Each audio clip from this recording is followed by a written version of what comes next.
Good evening friends, welcome to our channel let's learn with Devika. तो आज हम part second करेंगे चैप्टर 1 का। तो पार्ट फर्स्ट में हम यहाँ तक कर चुके थे। ये देखिए, ये सब हम कर चुके थे। तो इसमें मैंने कॉन्स्टिट्यूशन क्या है, ठीक है, रूल्स क्या होते हैं, वो गवर्नमेंट कैसे काम करती है, नेपाल का एग्जांपल दिया था, why does country need a constitutions. तो कॉन्स्टिट्यूशंस एक लॉ का सेट्स होता है जो सभी को फॉलो करना होता है। ठीक है, अब हम की फीचर्स करेंगे इंडियन कॉन्स्टिट्यूशंस के। तो अभी स्टार्ट करते हैं line to line. By the beginning of the 20th century, the Indian national movement had been active in the struggle for independence। तो क्या बोल रहा है, 20th सेंचुरी के आसपास इंडिपेंडेंस का स्ट्रगल स्टार्ट हो चुका था from British rules for several decades. ठीक है, और ये काफ़ी डिकेड्स तक चलता रहा। During the freedom struggle the nationalist had develop a great deal of time to imagine and planning what a free India would be like. तो वो सोचने लग गए थे कि भाई हम अंग्रेजों से पीछा छुड़ा लेंगे तो हमारा इंडिया किस टाइप का होगा। Under the British rule, under the British they had been forced to obey rules. ठीक है, ब्रिटिश रूल के अकॉर्डिंग के टाइम क्या होता था, फोर्स्ड किया जाता था रूल्स को ओबे करने के लिए। That they had very little role in making, और उनका कोई रोल नहीं था मेकिंग करने में। The long experience of authoritarian rules under the colonial state convinced India that free India should be a democracy in which everyone should be treated equally and allowed to participate in government। तो ये सब क्या मानने लगे थे, मतलब ये imagination करने लगे थे कि भाई सभी जो इंडिया इंडिपेंडेंट होगा तो सबको ट्रीटेड इक्वली माना जाएगा, कि इक्वली ट्रीट किया जाएगा और सभी पार्टिसिपेट करेंगे। तो आज के टाइम हम देखते हैं सबको इक्वल देखा जाता है कॉन्स्टिट्यूशन के अकॉर्डिंग, हालांकि इक्वलिटी है नहीं। और पार्टी गवर्नमेंट बनाने में 18+ जो भी है अडल्ट फ्रेंचाइजी जिसको बोलते हैं वो सभी पार्टिसिपेट करते हैं। What remain to be done then was to work out the way in which a democratic government would be set up in India and the rule that would determine its functioning. This was done not by one person but a group of around 300 people who became member of the Constitution Assembly। तो ये सब rules वगैरह free Indians democratic government बनाने के लिए कोई एक single person नहीं था, एटलीस्ट 300 ग्रुप्स था जिसने कॉन्स्टिट्यूशन असेंबली में पार्टिसिपेट किया। In 1946 who met periodically for the next 3 year to write Indian constitutions. ठीक है, तो 1946 से लेकर 1949, तो लगभग 3 साल, 2 साल 11 महीने 18 दिन, एग्जैक्ट टाइम ये है 2 साल 11 महीने 18 दिन, नोट कर लीजिए। तो इतना टाइम हमारे कॉन्स्टिट्यूशन को ड्राफ्ट होने में लगा था। नेक्स्ट पेज पे आते हैं हम। These member of constitution assembly a huge task before them. एक ह्यूज टास्क था कॉन्स्टिट्यूशन के असेंबली के आगे। The country was made up of several different community. जैसे कभी आप सब जानते हैं हमारी कंट्री में डिफरेंट कम्युनिटी हैं जो डिफरेंट लैंग्वेज बोलती हैं, बिलोंग टू डिफरेंट रिलीजन उनका, और अलग अलग कल्चर्स है। Also when the constitution was began written India was going through a consider turmoil. तो बहुत सारी उथल पुथल थी, ठीक है, उस टाइम पे। When the constitution began written India was going through a consider turmoil. ठीक है, तो उस टाइम पे बहुत सारी उथल पुथल थी। टर्मोइल मतलब अनसर्टेनिटी थी, अनसर्टेनिटी कंडीशंस थी, उथल पुथल थी मतलब। The partition of the country into India and Pakistan was imminent. Some of the princely state remain undecided about the futures. तो जैसा कि आप पता है इंडिया के दो भाग हो चुके थे, एक इंडिया और एक पाकिस्तान, और जो कुछ प्रिंसली स्टेट्स थे उनको क्या छोड़ दिया था, उनको क्या बोला गया था कि आप जिस स्टेट में या जिस कंट्री में जाना चाहते हैं या आप इंडिपेंडेंट भी रह सकते हैं। तो उनके पास 3 ऑप्शन थे, एक तो आप इंडिया चूज कर सकते हैं, एक आप पाकिस्तान चूज कर सकते हैं, और एक आप इंडिपेंडेंट भी रह सकते हैं। ठीक है, तो ये 3 ऑप्शन थे किनके पास, प्रिंसली स्टेट के पास। तो उनका फ्यूचर्स अनडिसाइडेड था। And the socio economic condition of vast mass of people appear dismals. ठीक है, तो सोशियो इकोनॉमिक कंडीशंस क्या थी, मास ऑफ पीपल्स की डिसमल्स थी, मतलब निराशाजनक थी। ये देखिए डिसमल्स, डिसमल्स मतलब निराशाजनक। All of these issue played on the mind of member of the constitution assembly as they drafted the constitution. तो जब वो ड्राफ्ट कर रहे थे कॉन्स्टिट्यूशन तो उन्होंने ये सब इश्यूज साथ लेके चले थे कि भाई इंडिया का लैंग्वेज अलग है, कल्चर्स अलग है, डिफरेंट रिलीजन है, डिफरेंट कास्ट्स हैं, तो ये सब मतलब उनके दिमाग में था उस टाइम पे। They rose to the occasion and gave this country a visionary document that reflect respect for maintaining diversity। तो उन्होंने क्या किया, एक विजनरी डॉक्यूमेंट दिया जो कि रिफ्लेक्ट करता था डाइवर्सिटी को, वाइल प्रजर्विंग नेशनल यूनिटी, और एक यूनिटी को डिफाइन करता था। ठीक है, समझिए इसका मीनिंग क्या है। मतलब डाइवर्सिटी को तो मेंटेन करता था कि भाई आप हर धर्म, मतलब आप जो भी डाइवर्सिटी है वो आपकी प्रिजर्व रहेगी, लेकिन इंडिया की नेशनल यूनिटी रहेगी कि मतलब आप देश से अलग नहीं हो सकते। ठीक है। The final document also reflect their concern for eradicating poverty. तो इरेडिकेट मतलब बिल्कुल ख़त्म करना, पॉवर्टी मतलब गरीबी, through socio economic reform as well as emphasizing the crucial role the peoples can play in choosing their representative. ठीक है। तो ये क्या आता है, डॉक्यूमेंट्स जो थे, जो मतलब कॉन्स्टिट्यूशन था उसमें इरेडिकेट पॉवर्टी के लिए, जैसे डीपीएसपी हम पढ़ेंगे आगे चल के, सोशियो इकोनॉमिक रिफॉर्म्स, ये देखिए सोशियो इकोनॉमिक रिफॉर्म्स वगैरह, और एम्फेसाइज मतलब जोर दिया गया the crucial role of the people can play in choosing their representative. तो मतलब उनका एक रोल, हर एक आदमी का एक रोल सेट किया गया कि आप अपना रिप्रेजेंटेटिव कैसे चूज करें। मतलब हर एक कैंडिडेट्स को, मतलब हर एक जो 18+ हो चुका है इंडिया में, वो हर एक पार्टिसिपेट कर सके। तो ये कुछ आपको ये वर्ड्स हैं जो कि हमारे कॉन्स्टिट्यूशंस के क्या हैं, ये कॉन्स्टिट्यूशंस के की फीचर्स हैं। ठीक है, तो अब हम इनके सब के बारे में पढ़ेंगे। फेडरलिज्म, ठीक है, तो फर्स्ट क्या है फेडरलिज्म। उससे पहले हम क्या देख लेते हैं, एक इमेज देख लेते हैं। There are extraordinary sense of unity, इसमें देखिए amongst the member of constitution assembly each of the provision of the future constitution was discussed in great deal।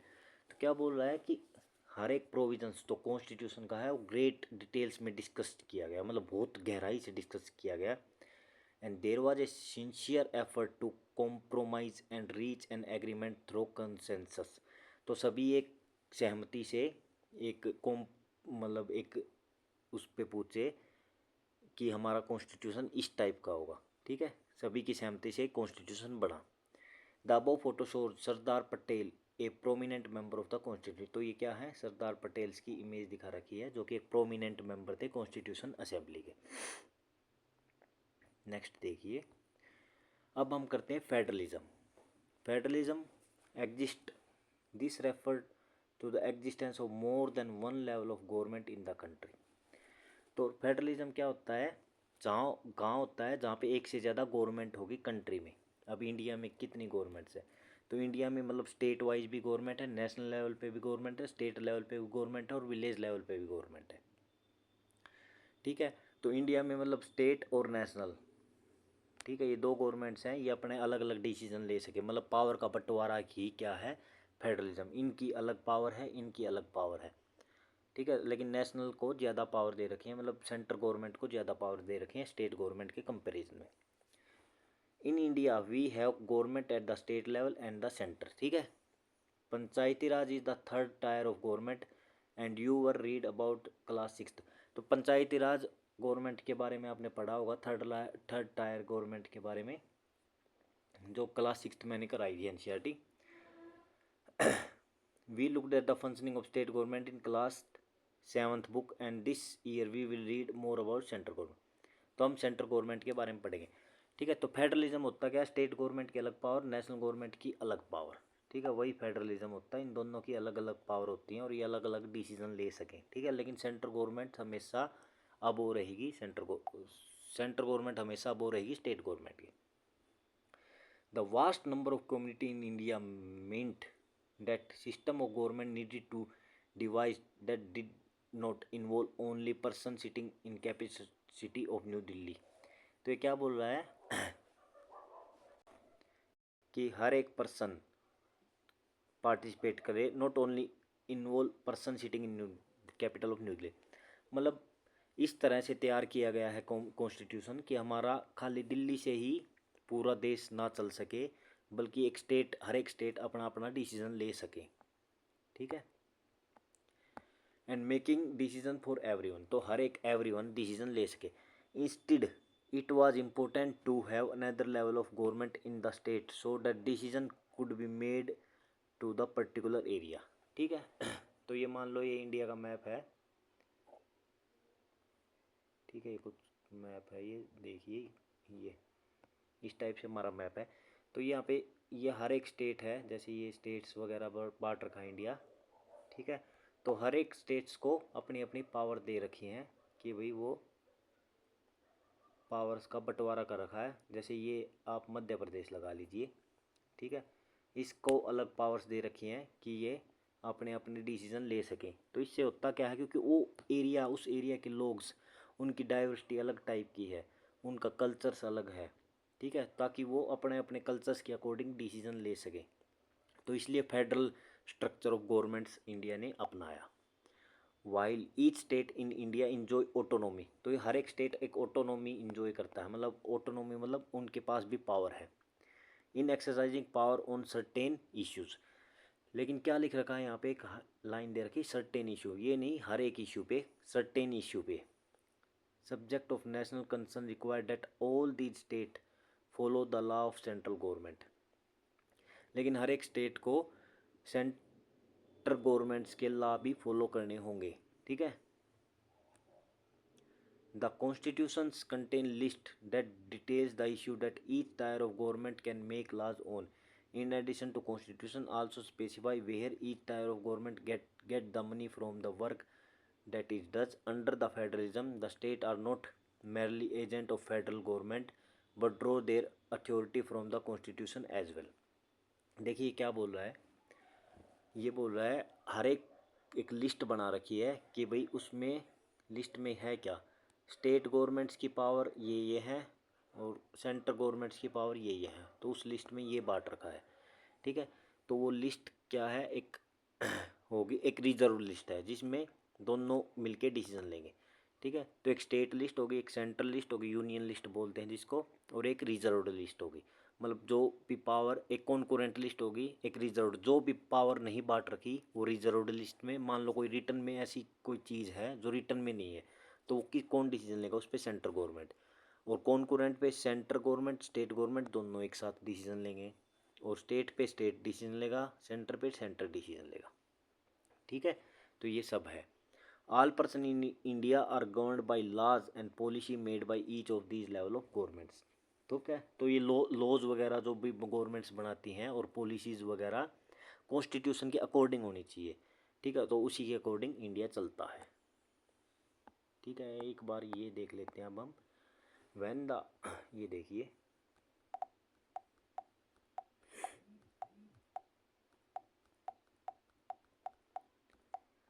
चलो, when the constitution assembly adopt the principle of universal adult franchise. तो universal adult franchise क्या है, 18+ जो भी है वो vote कर सकता है।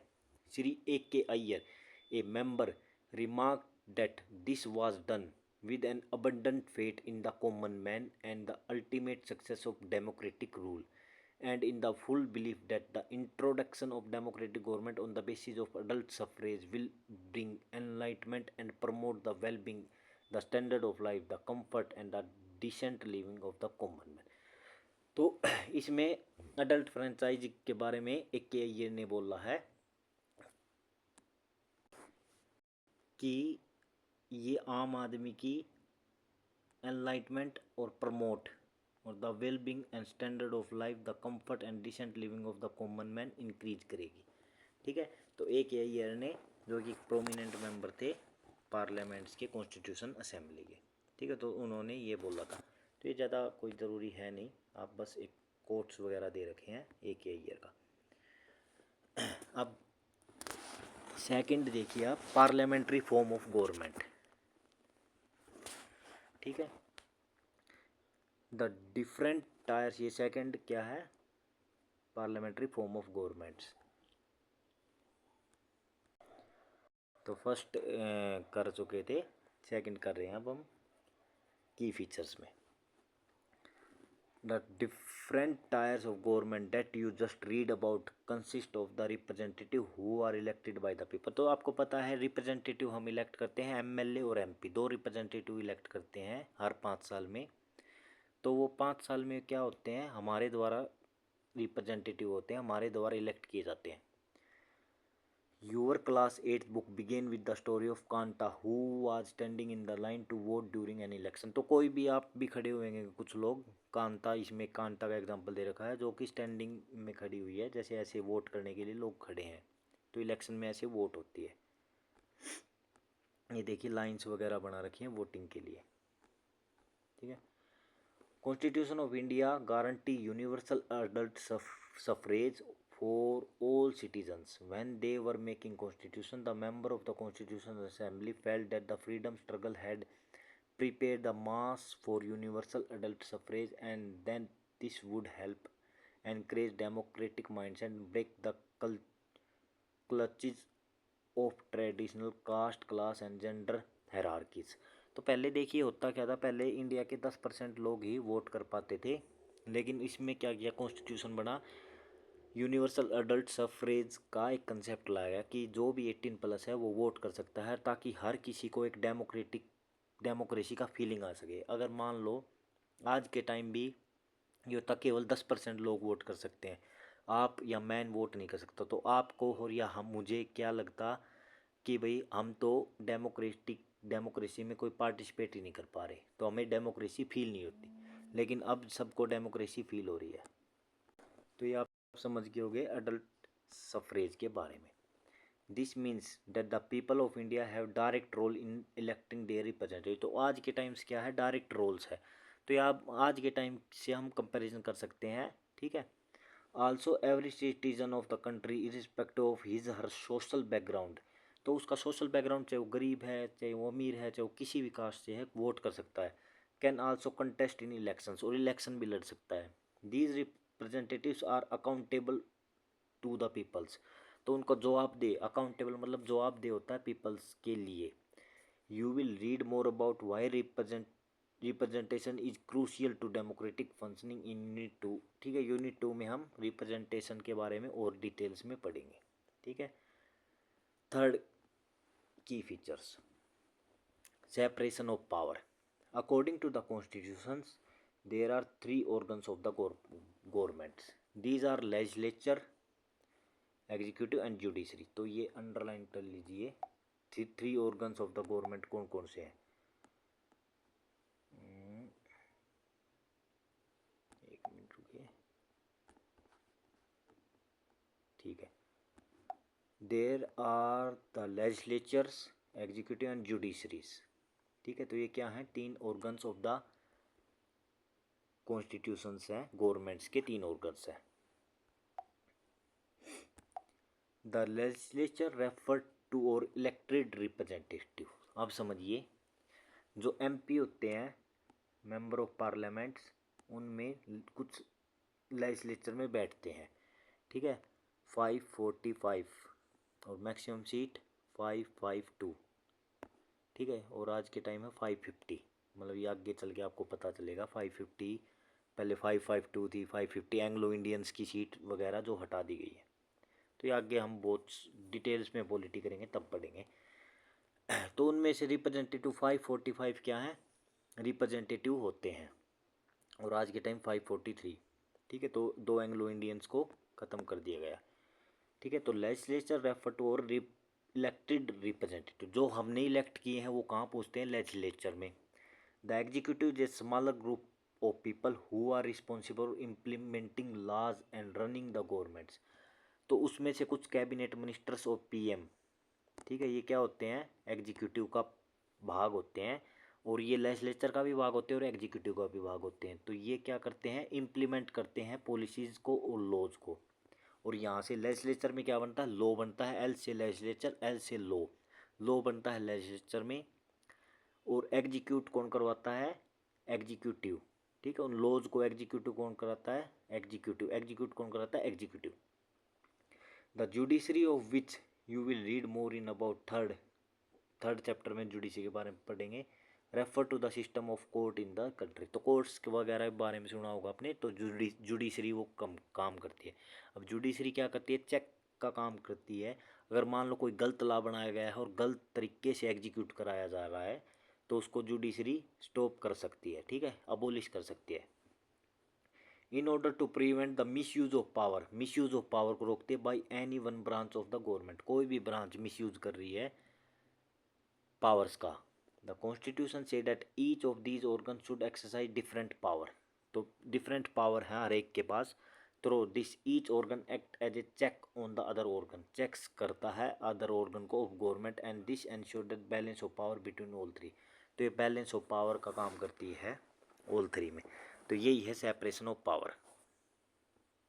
ये देखिए अब the word state often is use in this chapter. The this does not refer to state government. अच्छा, स्टेट पॉलिटी में काफ़ी जगह यूज होगा स्टेट वर्ड। इसका मतलब ये नहीं है कि एक कोई स्टेट है जैसे यूपी स्टेट। स्टेट से मतलब पूरी गवर्नमेंट्स का मीनिंग होता है। We rather when we use state we are trying to distinguish it from government.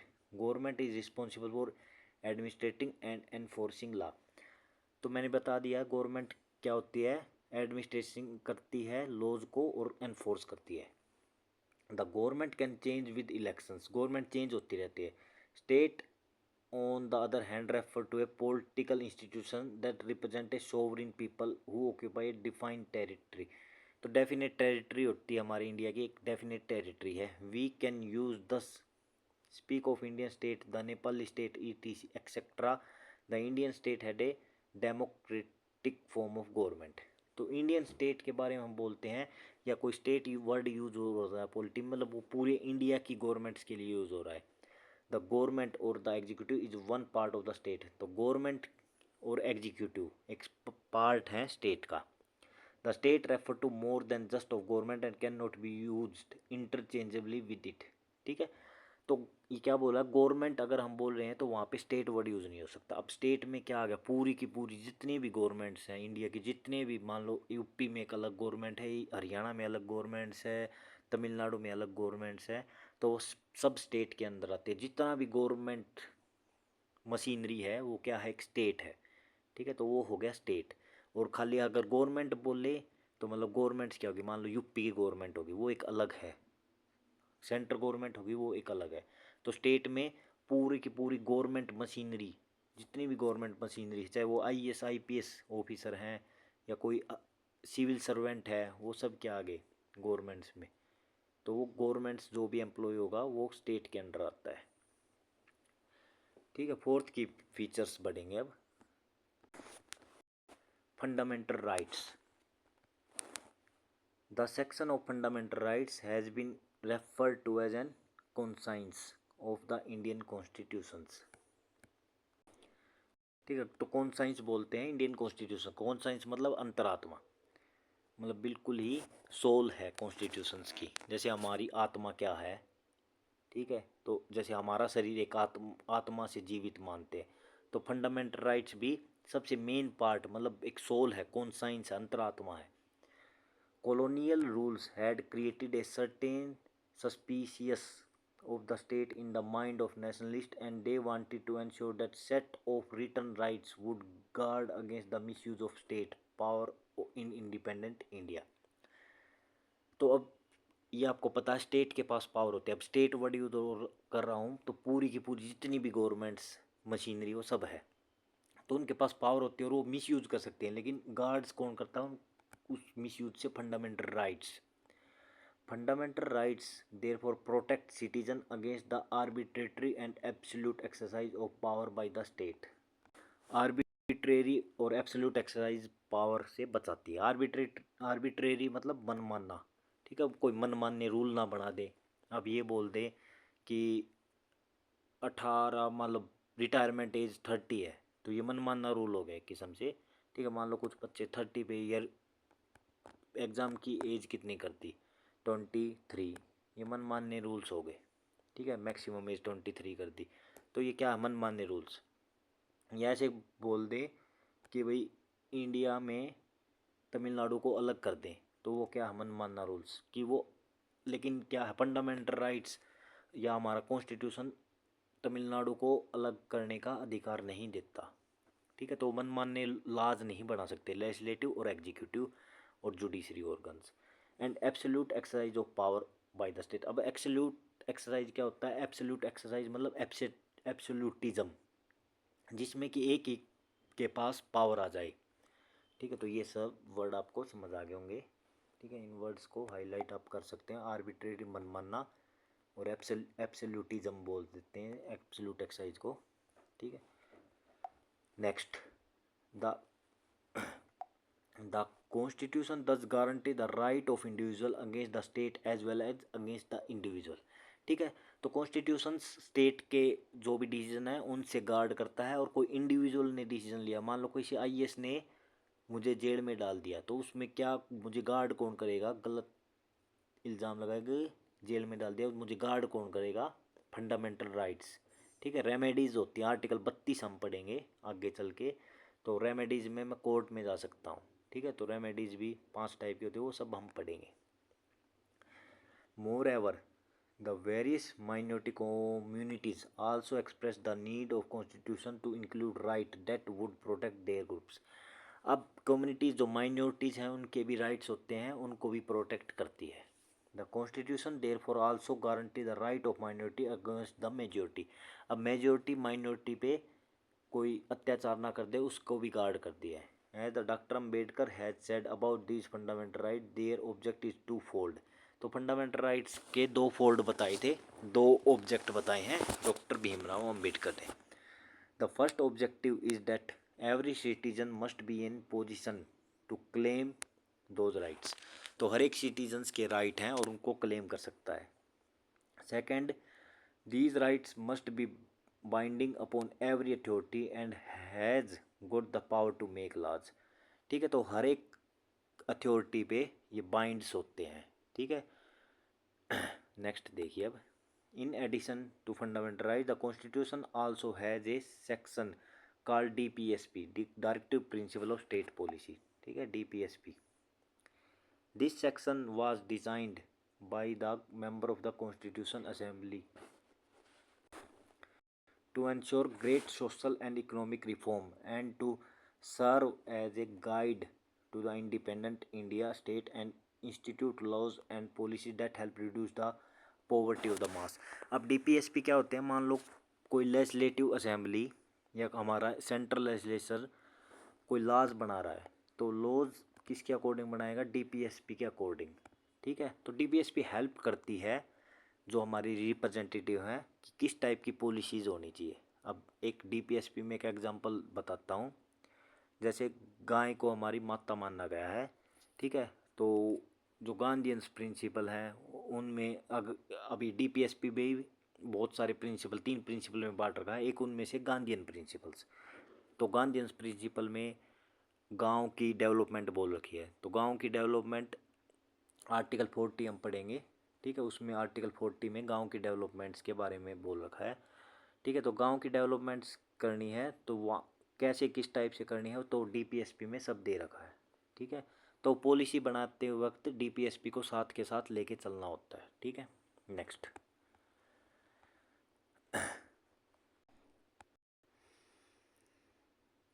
अब ये कुछ फंडामेंटल राइट्स हैं। Right to equalities, all person are equal before the law. ठीक है, लॉ के आगे सब इक्वल हैं। इसका मतलब क्या हुआ? मान लो मैं गरीब हूँ और आप अमीर हो, तो मेरी भी उतनी वही, मैं भी इक्वल हूँ लॉज के आगे, और आप भी। ये नहीं आप अमीर हो तो आपको ज़्यादा मतलब फेवर किया जाएगा। ठीक है, this means that all person shall be equally protected by the laws of the country, और उनको इक्वली प्रोटेक्ट भी किया जाएगा। It also state that no citizens can be discriminated against on the basis of their religions। Religion के base पे नहीं बांटा जाएगा, ये आर्टिकल 15 में दे रखा है। Caste, sex, every person has access to all public place including playground, hotel, shops etcetera. तो हर एक पर्सन के पास पब्लिक प्लेस पे वो जा सकता है। The state can not discriminate against anyone in matter of employment. Employment के बेस पे स्टेट डिस्क्रिमिनेशन नहीं करती, ये आर्टिकल 16 में है। But there are exception to this that you will read about, लेकिन कुछ एक्सेप्शंस दे रखे हैं जो कि हम बाद में पढ़ेंगे। The practice of untouchability has also been abolished, और अनटचेबिलिटी को भी अबोलिश्ड कर दिया गया। राइट टू फ्रीडम, ये आर्टिकल 19 में दे रखा है। ये सब हम आर्टिकल्स वगैरह भी मैं आपको धीरे धीरे याद करवाऊँगा, ठीक है, लेकिन अभी बेसिक बेसिक कर रहे हैं। राइट टू फ्रीडम में क्या है कि फ्रीडम हमें स्पीच की, एक्सप्रेशंस की, ठीक है, एसोसिएशन की, इकट्ठा होने की, मूव फ्रीली, कहीं भी घूम सकते हैं हम, कहीं भी अपना घर बना सकते हैं इन इंडिया में। And the right to practice any profession, कोई भी बिजनेस वगैरह कर सकते हैं। ऑक्यूपेशंस, कोई भी ऑक्यूपेशन और बिजनेस वगैरह कर सकते हैं।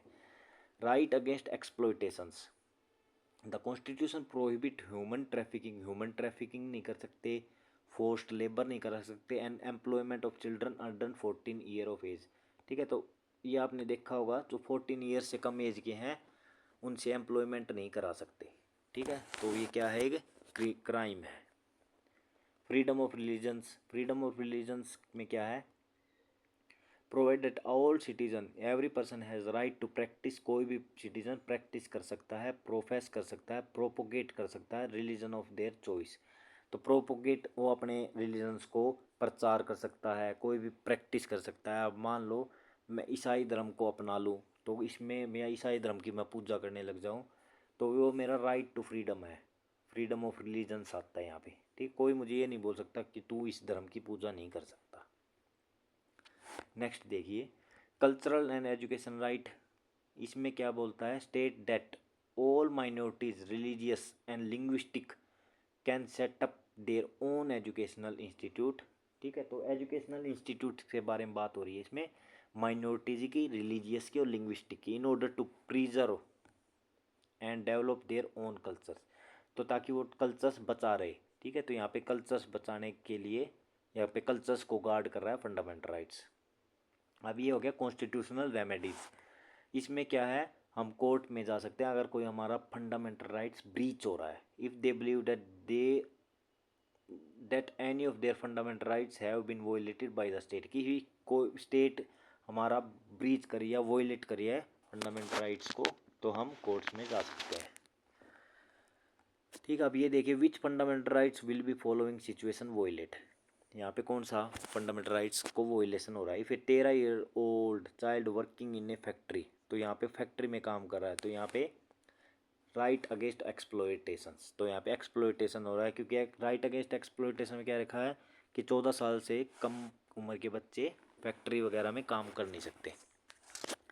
If a politician in one state decide to not to allow labours from other state to work in state, तो राइट टू फ्रीडम्स, ये सेकंड, ये देखिए, क्योंकि इसमें क्या है, हम कोई भी बिजनेस अपना सकते हैं मूव फ्रीलीज, ठीक है। If a group of peoples are not given permission to open a Telugu medium school in Kerala, यहाँ पे तेलुगु मीडियम स्कूल खोलने की परमिशन नहीं दी गई, तो यहाँ पे क्या आ गया, cultural and educational rights. If the government decide not to promote and office of the armed force वो बीइंग ए वुमेंस, यहाँ पे इक्वलिटी की बात नहीं हो रही, ठीक है। तो वुमेंस को पीछे रखा जा रहा है, तो राइट टू इक्वलिटी ब्रीच हो रहा है, यहाँ पे वोलेट हो रहा है। तो ये सब आपको आई होप समझ आ गए होंगे, ठीक है। ये आपको याद करने होंगे, ठीक है। अब ये मैं याद करने का एक तरीका बता देता हूँ। ई, right to equality, right to freedom, ठीक है, राइट अगेंस्ट एक्सप्लॉयटेशन, EFE, फिर से ई, और right to freedom of religions, EFER, right to freedom, और फिर आ गया cultural and education right, CR, और फिर कॉन्स्टिट्यूशनल रेमेडीज, ये आप वैसे याद कर लेना। राइट टू इक्वलिटी ये first, right to freedom second, right, ये हो गया राइट अगेंस्ट एक्सप्लॉयटेशंस, ठीक है, और ये हो गया फ्रीडम ऑफ रिलीजन्स और कल्चरल एंड एजुकेशनल राइट्स। फिर से देखिए, राइट टू इक्वलिटी EFERCR, ऐसे याद करो, EFERCR, EFERCR, ई के बाद क्या आता है F, फिर से EERCR, ठीक है। Right to equality, freedom E, ठीक है, right to equality, right to freedom. फिर आ गया राइट अगेंस्ट एक्सप्लॉयटेशंस, एक्सप्लॉयटेशन यहाँ पे इक्वलिटी की बात कर रहा है फर्स्ट, यहाँ पे एक्सप्लॉयटेशंस की, ठीक है, दो ई आ रहे हैं, पहले इक्वलिटी फिर एक्सप्लॉयटेशंस, यहाँ पे राइट टू फ्रीडम्स, ठीक है। फिर आ गया ये कल्चरल एंड एजुकेशन राइट, और ये आ गया फ्रीडम ऑफ रिलीजन्स, ठीक है, तो ये सब हो गया। नेक्स्ट की पॉइंट देखिए कॉन्स्टिट्यूशन का, सेकुलरिज्म। सेकुलरिज्म क्या होता है? एक secular state, one in which state does not officially promote any one religion as the state religions, ठीक है। तो हमारे देश में आपने देखा होगा, जैसे ये नहीं बोल सकते कि भाई यूपी का स्टेट रिलीजन्स क्या है, ये मुस्लिम, अब राजस्थान का स्टेट रिलीजन्स क्या है, हिंदू, तो ऐसे सब हमारे कंट्री में नहीं है, ठीक है।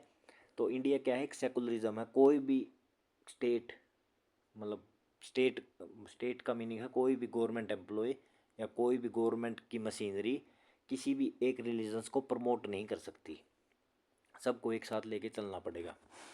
You now understand the way in which country's history often determine the kind of constitution that country adopt for itself. The constitution play a crucial role in laying out the ideal we could, like all citizen to the country to adhere to, including the representative that we elect to rule us। ठीक है, तो ये वही बात हो रही है कि हम इलेक्ट वगैरह करते हैं हमारे रिप्रेजेंटेटिव को, वो लॉज वगैरह बनाते हैं। Just like the game of football, A change of constitutive rules will effect the games, ठीक है। तो ये गेम्स वगैरह अगर रूल्स चेंज कर देंगे तो पूरे पूरे गेम्स को बर्बाद ही कर देता है, या उसका जो मेन प्रिंसिपल वो ख़त्म हो जाता है। तो मैंने जैसे पहले बताया था इसी पार्ट 1 में कि जो basic structure of the constitution है उसको हम ब्रीच नहीं कर सकते, ख़त्म नहीं कर, अबोलिश नहीं कर सकते। Indian constitution has been amended over the year. अब अमेंड का मीनिंग क्या है? मतलब अमेंड को चेंज कर सकते हैं।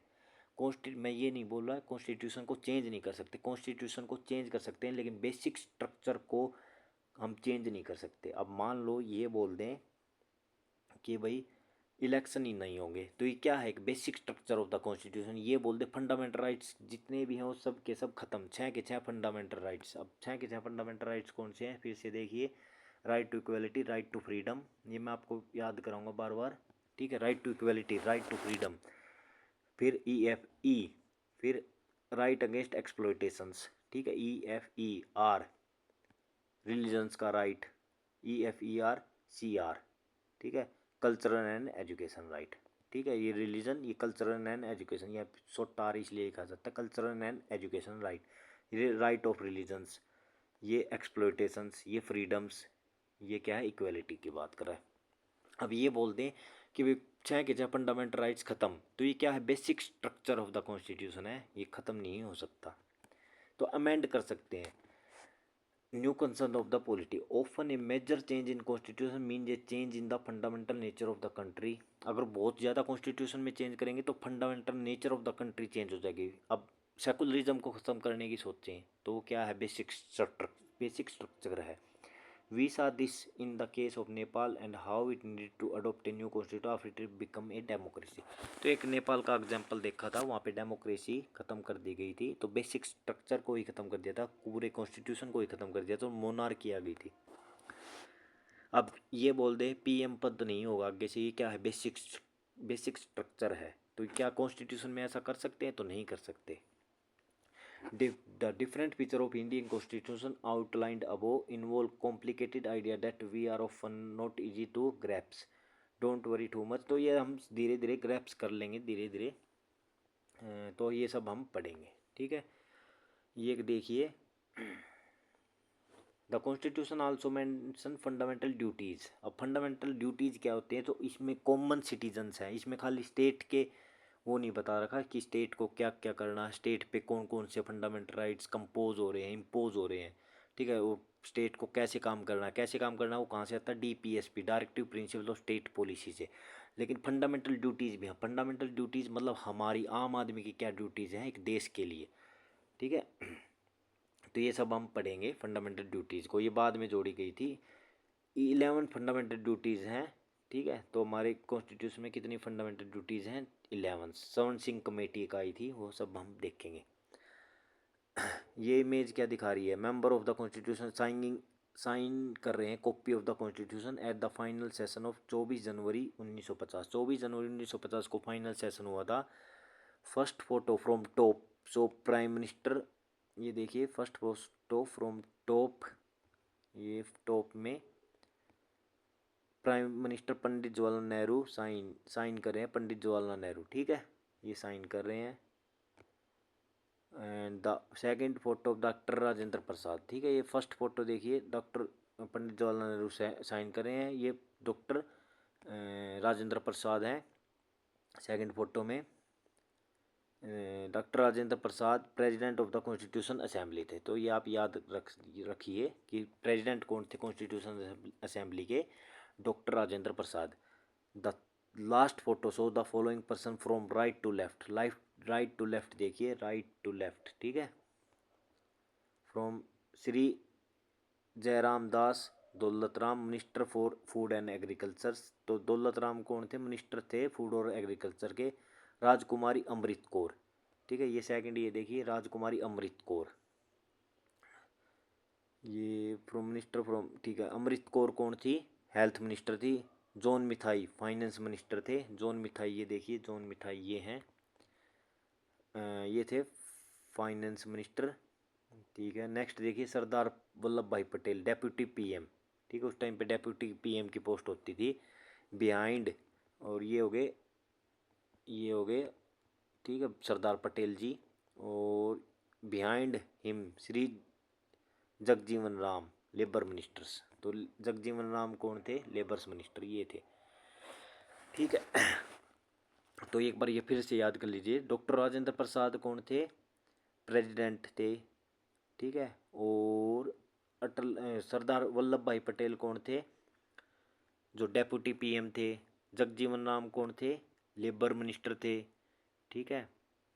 और Shri Jairam Daulat Ram minister of food and agriculture थे। दौलत थी तो फूड और, ऐसे मैं ट्रिक बता रहा हूँ, दौलत थी तो फूड और एग्रीकल्चर से रिलेटेड थे।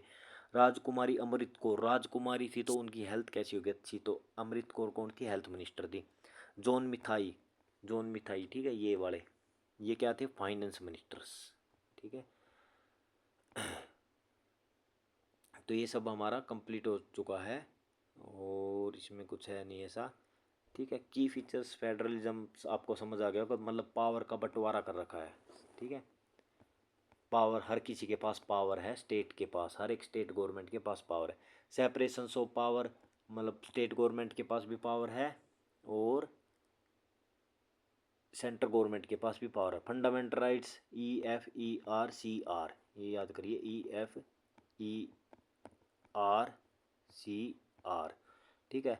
Right equality, right to freedom, right against exploitation, right of religions, culture and education right. Parliamentary form of government क्या होती है? जिसमें कि 3 ऑर्गन्स होते हैं, लेजिस्लेटिव, एग्जीक्यूटिव, जुडिशरी, ठीक है, ये पार्लियामेंट्री फॉर्म ऑफ गवर्नमेंट हो गई। नेबरिंग नेशंस, ये देखिए एक important, write on name of Indian state, बताइए which border with the following neighbouring state, Bangladesh के साथ कौन कौन से बॉर्डर शेयर करते हैं, ठीक है। तो ये सब बताना है, भूटान और नेपाल के साथ, ठीक है। ये देखिए बांग्लादेश, अब इसको जूम करते हैं, इसमें देखिए वेस्ट बंगाल, सबसे पहले ये रेड पेन ले लेता हूँ मैं, वेस्ट बंगाल, ठीक है। तो झारखंड कर रहा है? नहीं। नेक्स्ट देखिए असम, ये असम हो गया, ठीक है। मेघालय, ठीक है, ये हो गया मेघालय, ये, ठीक है। और ये सॉरी मेघालय, ये मिजोरम हो गया, ठीक है। और त्रिपुरा, त्रिपुरा स्टेट भी एक्चुअली अच्छे से दिखाई नहीं दे रहा, थोड़ा मैप क्लियर है नहीं, तो इसमें मैं बता देता हूँ। वेस्ट बंगाल करता है, असम, मेघालय, त्रिपुरा, मिजोरम, और बस ये स्टेट, और म्यांमार कंट्री है कि, ठीक है। तो म्यांमार कंट्री भी ये करती है। पीछे सुननी, वेस्ट बंगाल, असम, ठीक है। वेस्ट बंगाल ये वाला, असम ये एरिया, मेघालय ये एरिया, ये एरिया मेघालय है, ठीक है। जैरी खासी जयंतिया, यहाँ पे 3 पहाड़ है। फिर आ जाओ त्रिपुरा पे और मिजोरम पे, ठीक है। ये मिजोरम हो गया, ये वाला एरिया, और ये हो गया त्रिपुरा, ठीक है। तो ये सब एरिया टच करते हैं और म्यांमार की कंट्री टच करती है। अब नेक्स्ट किसका था, नेक्स्ट देखते हैं हम, इसको एक बार जूम आउट करते हैं। नेक्स्ट है भूटान। तो अब भूटान के बारे में देखते हैं। ये देखिए आपको सिक्किम दिख रहा होगा, सिक्किम ये वाला एरिया है। फिर वेस्ट बंगाल, अब वेस्ट बंगाल भी भूटान के साथ टच करता है एक्चुअली। आपको ये देखिए ग्रीन वाला, ये यहाँ से देखिए और यहाँ तक, ये क्या है, वेस्ट बंगाल भूटान को टच करता है। फिर असम, ये तो है ही असम वाला, एक बार पेन चेंज करते हैं, असम, ठीक है। और फिर अरुणाचल प्रदेश ये एरिया। तो भूटान के साथ बी कितने नंबर पे आता है, बी 2 पे, 2 दूनी 4, तो 4 स्टेट टच करते हैं भूटान को, ठीक है। फिर देखिए वेस्ट बंगाल, ये हो गया असम, सिक्किम और अरुणाचल प्रदेश, ये 4 हो गए, ठीक है। और अब देखते हैं नेक्स्ट क्या है। नेक्स्ट देखिए नेपाल्स, ठीक है। तो नेपाल देखिए, नेपाल पहले कंट्री कहाँ है, एक बार रेड ब्लैक ले लेता हूँ, ये नेपाल कंट्री है, ठीक है। थोड़ा और जूम करूँ तो ये हो गया नेपाल, ठीक है। तो इसके देखिए सिक्किम ये वाला एरिया जो कि भूटान के भी टच करता है। तो सिक्किम क्या किस किस के बीच में गया, नेपाल और भूटान के बीच में। अब वेस्ट बंगाल, वेस्ट बंगाल देखिए ये वाला है जो एरिया बोला था मैंने, ये वेस्ट बंगाल है, ठीक है। यूपी, यूपी आपको दिखाई दे रहा क्लियर, बिहार आपको दिखाई दे रहा है, ठीक है। और उत्तराखंड, ये देखिए उत्तराखंड ये वाला एरिया है। तो ये सब एरिया किसको टच करते हैं, नेपाल्स को। तो Sikkim first, West Bengal second, Bihar third, UP fourth, Uttarakhand fifth. तो नेपाल को 5, भूटान को 4, ठीक है। ये आपको याद हो गए होंगे। और फिर देखिए बांग्लादेश, बांग्लादेश के थे West Bengal first, Assam second, Meghalaya third, Tripura fourth, Mizoram fifth. तो 5 स्टेट हो गए बांग्लादेश के, ठीक है। तो ये हो गया चैप्टर कंप्लीट हमारा। थोड़ी वीडियो लॉन्ग बनी है लेकिन चैप्टर भी इम्पोर्टेंट था इसलिए लॉन्ग वीडियो बनाई गई।